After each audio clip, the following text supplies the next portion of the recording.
After my C-section, I couldn't move for days. My mother-in-law walked in and said, "You're weak." My generation birthed babies, then milked cows before sunset. She took my baby while I cried, saying, "You don't deserve to hold her yet." That was the moment I knew I had to use the one thing she never thought I'd find. My name's Anna, and I'm from a small town outside Madison, Wisconsin. I was 32 when I gave birth to my daughter, Nora. She was my first, and what should have been the best day of my life turned into the moment everything around me started to rot from the inside. I married Brandon Miller 6 years ago. He was one of those small-town golden boys, charming, great smile, built like he'd been molded for farm work but worked in insurance. We met at a coffee shop in Madison while I was studying to become a nurse. He was older by 6 years, steady, polite, and for a while, I really believed I had found the one. He came from a long line of tough, rural folks. His family had owned a farm outside Portage for generations, though he had no interest in taking over. But his mother, Doris Miller, was the kind of woman who made it very clear she was born with calluses and expected everyone else to match her strength. A stern, sharp-tongued woman in her early 60s, Doris had raised 3 boys and ran her house like a military base. She never liked me. From day one, she called me soft. Said I grew up too easy. That I didn't know what it meant to really work. I always smiled through it. Brandon told me to let it go. "She's just old school," he'd say. "She doesn't mean anything by it." But when I got pregnant, everything changed. She inserted herself into every part of it. Criticized my food choices, told me I was lazy for wanting an epidural, and said I should be ashamed for taking maternity leave. She said when she had Brandon, she was back on her feet within hours, cooking stew for the men in the field with one hand, holding the baby with the other. It got to the point where I stopped talking around her altogether. Brandon always laughed it off. "She's just being her," he'd say. Then came the C-section. My labor didn't go as planned. After 19 hours of pain, my doctor said my pelvis was too narrow and that Nora was in distress. They rushed me into surgery. I was terrified. I couldn't stop shaking as they cut into me. But when I heard Nora cry, I cried too. I thought that would be the hard part, getting her out. I didn't know the real pain was coming. I couldn't move for days after the surgery. The incision site burned. My abdomen felt like it had been ripped open by a bear. I needed help to get up, to walk, to even use the bathroom. I wasn't prepared for the helplessness that came with it. I barely held Nora in the first 48 hours because I was so doped up and exhausted. Brandon visited, but only briefly. He brought his mom the second day, said she wanted to see the baby. I was half sitting in the hospital bed, pillow under my knees, pale as a ghost, nipples cracked from trying to breastfeed, and sweating through my gown. I hadn't eaten much. I felt broken. She walked in like a general, arms crossed, scowl locked in. "Well," she said, eyes scanning me, "you look like hell." I tried to smile. Still recovering. She didn't smile back. We didn't have all these fancy surgeries in my day. I gave birth in a barn during a snowstorm, then milked cows before dinner. You girls now think pain means something's wrong. Pain is life. I was too tired to argue. I looked at Brandon, hoping he'd say something. He sat down and looked at his phone. Then she walked over to the bassinet and looked down at Nora. "She's so small," Doris said. "I hope she doesn't take after you," I whispered. "Please be gentle. She's only 2 days old." She looked back at me with a smirk. "If you want her handled right, you need someone with experience." Then she reached down and picked up my daughter. I panicked. I physically couldn't move. My arms were weak. I tried sitting up, but the pain from the incision was too much. "Please," I said. "Let me hold her." She looked me dead in the eye. "You don't deserve to hold her yet," she said. "You haven't earned that right." Tears fell down my face. I felt like a stranger in my own body, in my own room. She cradled Nora like she was hers, whispering some hymn I didn't recognize. I looked at Brandon. "Please," I begged. He shrugged. "She's just being helpful, babe." I cried myself to sleep that night. I didn't see my daughter again until the next morning. One of the nurses told me Doris had been back in the middle of the night and told them I needed extra rest, so she took Nora for a walk around the maternity floor. I reported it, but the hospital staff just said she was family. I didn't forget. The second I was able to stand without blacking out, I started taking notes. I had a goal now. I had to protect my child. And Doris, she had no idea what I was capable of when it came to my daughter. She thought I was weak. She'd made the mistake of confusing kindness for fragility. But I had something she didn't. I had time. When we got home, Doris was there. She helped move things around in the nursery, constantly criticized how I fed Nora, said I was too soft-spoken and too cautious. Brandon didn't stand up for me. If anything, he joined in sometimes. But while she played house tyrant, I started documenting. I kept a private journal. Every insult. Every time she took Nora without asking. The time she told me I was raising a timid, oversensitive baby because I didn't let her cry it out. I took pictures. I saved voice recordings on my phone. One day, she cornered me in the kitchen while I was still on painkillers and said, "If you died tomorrow, I'd raise her better than you ever could." That one I caught on video. I kept it all. I also noticed something odd. Doris had a lockbox she kept at her house. She told Brandon it was just paperwork, but she guarded it like gold. I got curious. And one night when Brandon was working late, I picked the lock. Inside was her social security card, a second marriage license I didn't know about, several pieces of old mail addressed to a Mrs. Doris Klinger, divorce papers, and a letter, a restraining order, from 1997, filed by a woman named Marissa Klinger. The document accused Doris of harassment, threats, and attempting to take custody of a child that wasn't hers. It hit me like a brick. Doris had done this before. To another woman. To another mother. And suddenly, I knew what I had to do. I started slow. First, I tracked down Marissa Klinger. She lived in Milwaukee. I reached out to her using a fake name through a parenting forum. We started talking. Eventually, I told her who I really was. She froze at first. Then she said, "Oh my God, you married into that family?" She told me everything. Doris had been her ex-husband's mother. When Marissa gave birth to her son, Doris tried to take over, just like she was doing with me. Only worse. She filed false CPS reports, tried to prove Marissa was an unfit mother, got neighbors involved, nearly destroyed her marriage. Eventually, Marissa got a restraining order after Doris showed up at her son's school and tried to check him out without permission. Marissa said something I'll never forget. She doesn't want a grandchild. She wants a do-over. She wants a baby she can control. That was it. That was the thing Doris never thought I'd find.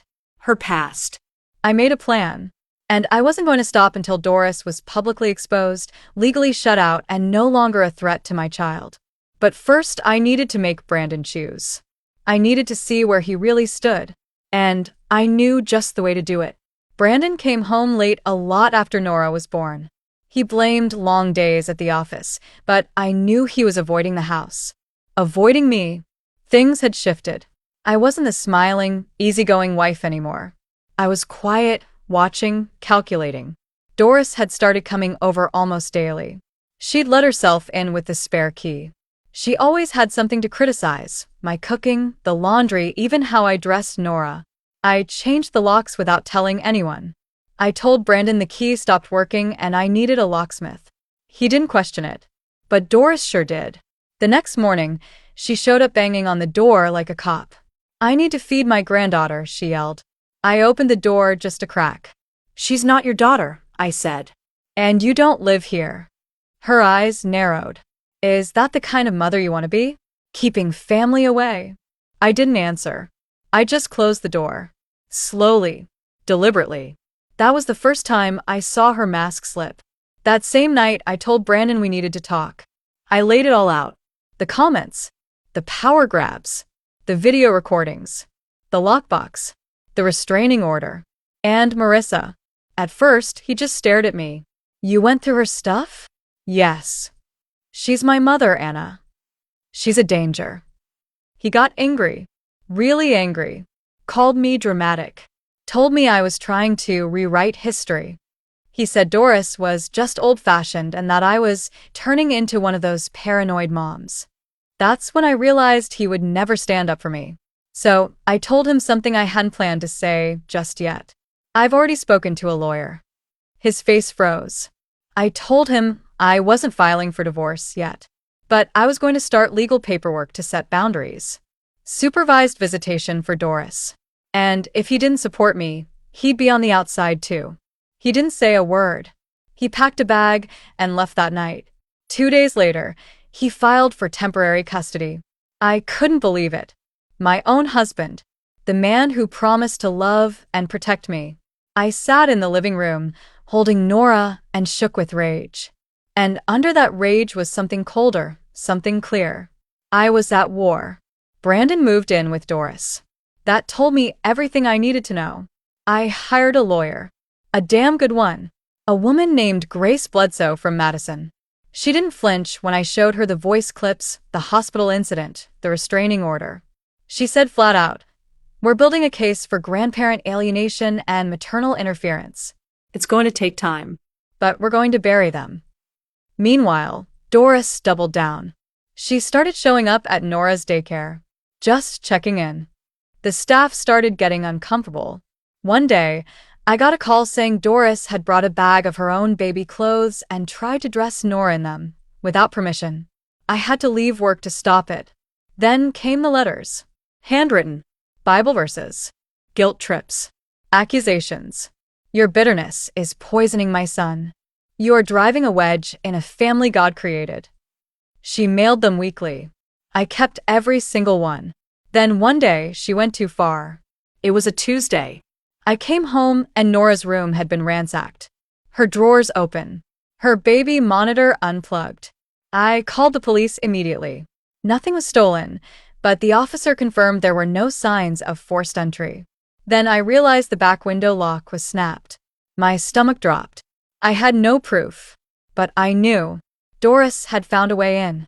So I installed cameras. Real ones. Hidden. One in Nora's room. One in the kitchen. One in the hallway by the back door. 2 weeks later, it happened. I was at work. I got a motion alert on my phone. I opened the app. There she was. Doris Miller. In my house. She used a key. Not the front one, I'd changed that. She had another. Maybe one Brandon made. She walked in like she owned the place. Headed straight to Nora's crib. Picked her up. I could hear her voice. "Don't worry, baby girl. Grandma's here. I'll get you out of here soon." I called 911 from my desk. She was arrested. Breaking and entering. Trespassing. Child endangerment. The footage was crystal clear. And that, finally, got Brandon's attention. He showed up at my door the next morning. Face pale. Hands shaking. "Why would you do this to her?" I almost laughed. "I didn't do anything.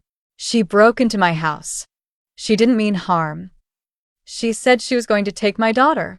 She's scared she's going to lose her family." I stepped out onto the porch, holding the printed restraining order from 1997. "She already lost one," I said. "You just didn't know." He looked down at the paper. "What is this?" "Proof that your mother has done this before. To another woman. With another child." He read it. Slowly. His jaw clenched. His eyes went red. He didn't say a word. He walked away. Doris made bail. But she didn't speak to me again. Not directly. Instead, she hired a lawyer and filed for grandparents' rights. In Wisconsin, that's a long, uphill battle. But it made everything worse. Court dates. Depositions. Home visits. But I was ready. Every document. Every clip. Every letter. Her image of being this sweet old-fashioned grandmother was shredded. Then the court called for psychiatric evaluations. Mine came back fine. Stable. Fit. Healthy attachment. Hers came back troubling. Narcissistic traits. Obsession with control. Delusions of maternal replacement. The court sealed it, but I saw enough. The judge ordered no visitation until further notice. Brandon moved back into the city. Alone. He asked to see Nora. I said yes, but only under supervision, at a therapist's office. I wasn't playing games anymore. He cried the first time he held her again. But I didn't comfort him. He chose his mother over his wife. He let her humiliate me, undermine me, violate my space, endanger our child. Now he was the one sitting on the other side of the glass. And Doris? Doris vanished. Her lawyer withdrew. Her phone disconnected. She never showed up to her next hearing. But I know she's not done. Women like her don't quit. And I'm not done either. Because there's still more I haven't said. More she doesn't know I found. More that's going to end her. After Doris vanished, I expected the silence to bring peace. But it didn't. Not right away. There was this strange kind of echo in the house. Even when it was just me and Nora, even with the doors locked and the cameras on, I still felt her. Her voice. Her judgment. Like she was watching. Waiting. Ready to come back. Through the walls. Brandon started texting more. Asking for updates on Nora. Photos. He sent long messages, things he should have said months ago. I didn't see it until it was too late. I was raised to listen to her, not question her. I failed you. I know that now. I didn't respond. Not because I didn't care, but because I did. And caring for him after everything hurt worse than hate. Then one day the doorbell rang. It was Grace, my lawyer, with a thick envelope in her hand. This came in from the county courthouse. I opened it. The seal cracked. Inside was a file. Old. Sealed until now. More documents related to Doris Miller. Ones she'd buried during her years of moving around the state. Grace had filed a records request months ago. It finally came through. At the top was the name Samantha Carter. Another mother. Another restraining order. Filed in 2003. Wapaka County. Same pattern. Same wording. Emotional abuse. Threats. Attempted custody interference. Doris had dated Samantha's ex for a year and had tried to take her child by convincing people Samantha was mentally unstable. It didn't work. Doris was arrested but released on a technicality. No jail time. Then 2 pages in, something stopped me cold. A juvenile file. It named a young boy. Age 7. Temporary placement with maternal grandmother pending investigation. Not Brandon. Another child. I turned to Grace. She had another son? Grace shook her head. Not a son. A grandson. The file said that the boy, Daniel Carter, had been placed in foster care after the grandmother was deemed unfit. Doris. She'd lost him. Permanently. His name was changed. Record sealed. I leaned back in my chair and felt this strange wave roll over me. She didn't just want Nora. She wanted a replacement for the child she had already lost. Not Brandon. Not her sons. But this child from 20 years ago. A secret grandchild she never got back. That's why she clung to Nora like a lifeline. That's why she called herself the real mother. That's why she snapped when I gave birth. She thought she was getting a second chance. And I ripped it from her. The court ordered a full psychological review before the grandparents' case could proceed. But Doris missed her appointment. Then 2 more. Her lawyer tried to push back the dates, claiming medical hardship. But it was a lie. I knew it. So I hired a private investigator. Cost me more than I could afford. But I needed to know. He found her. Living in a rented RV outside Eau Claire. Alone. No phone. No contact with Brandon. No job. Just existing. The PI got photos. Grainy ones. She looked empty. Not broken. Just hollow. As if all that fire she once had was now smoke. Grace asked if I wanted to submit the photos to the judge. To prove she was unstable. Unfit. I said no. Let her stay out there. Let her rot. The silence was my revenge. But that's not where the story ends. 2 months later, I got a letter. Handwritten. No return address. Inside was a short note. I was wrong. I see that now. I loved her too much, and in the wrong way. I don't expect forgiveness. Just don't let her forget me. No signature. Just a dried flower pressed in the fold. It made my hand shake. For a long time, I thought about burning it, but I didn't. I sealed it in a box, along with the court papers, the audio recordings, the photos, the letters. A box labeled Nora when she's old enough. Because one day she'll ask. And when she does, I'll tell her the truth. That her grandmother tried to take her. That her father let it happen. That I fought like hell to stop them. And that in the end I won. But not without scars. Brandon sees Nora twice a month now. Supervised. He's trying. But we don't talk outside of scheduling. He moved into a small apartment in Madison. I don't think he's dating. I don't think he will for a while. Doris never came back. The court dropped the case after she missed too many hearings. No contact. No visitation. No legal rights. She's gone from our lives. Like a storm that passed but still left everything damp and cracked. I'm stronger now. Not bitter. Not angry. Just done. I hold my daughter at night and tell her she's safe. I don't cry anymore when I think of what I went through. But I do get quiet, because there's something heavy about surviving a war no one else saw. And knowing the only reason you won was because you refused to be the victim.